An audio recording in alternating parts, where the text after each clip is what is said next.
Apocalypse.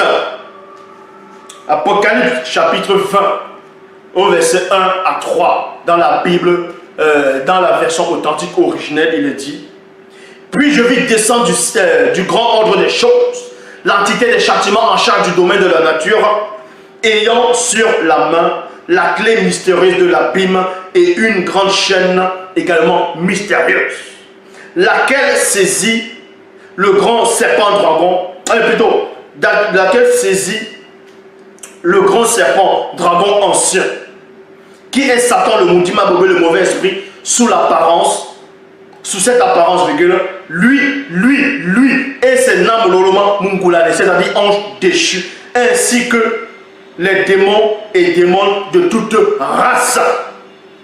Et les lia pour un jour. Donc, 1000 ans du visible.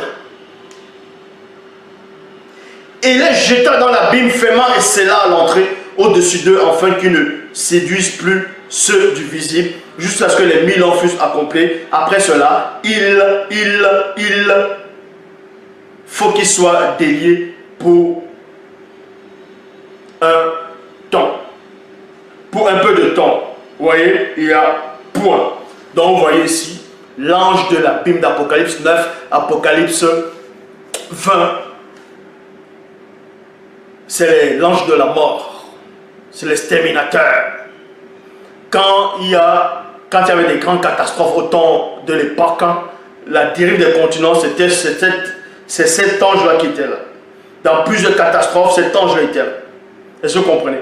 C'est l'entité des châtiments en charge du domaine de la nature. Et Satan, en gros, vous allez comprendre ici, dans Apocalypse chapitre 20, ils ne vous ont pas tout dit, dans la Bible actuelle classique, il n'a pas saisi que Satan tout seul.